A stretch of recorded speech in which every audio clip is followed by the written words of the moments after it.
नमस्कार मंडळी.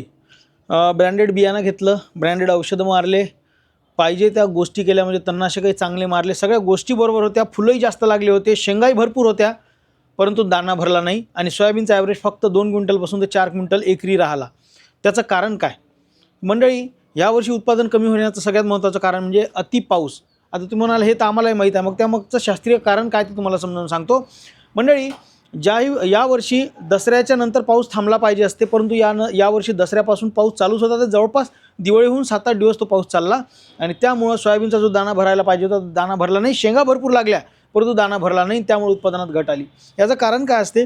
ज्याही वेळेस सोयाबीन हे एक त्याचं वय होत जाते, मॅच्युरिटी पिरियडकडे ज्यावेळेस सोयाबीन वळतं त्यावेळेस त्याचं नत्र स्थिर करणारे जीवाणू जे आहे ते कोश अवस्थेत चालले जातात आणि त्यामुळं मग झाड दाना भरणं सुरू होऊन जाते आणि जीवाणू एकदम इनॲक्टिव्ह होऊन जातात. परंतु सतत त्याला परत पाऊस भेटल्यानंतर, ओल मिळाल्यानंतर ते जीवाणू परत ॲक्टिव्ह होतात, परत झाडाला नत्र मोठ्या प्रमाणात उपलब्ध करून देतात आणि अशामुळं दाना भरत नाही किंवा दाना भरायला खूप वेळ लागतो. अशा पद्धतीचे साईड इफेक्ट दिसतात आणि त्यामुळे तुम्ही कितीही खर्च करा, कितीही व्यवस्थापन करा, अशा प्रकारचे साईड इफेक्ट तुम्हाला दिसतात. तर हे आहे मंडळी याच्या मागचे शास्त्रीय कारण. अशा जर काही टेक्निकल बाबी लागत असेल, माझं चॅनल जरूर सबस्क्राईब करा. धन्यवाद.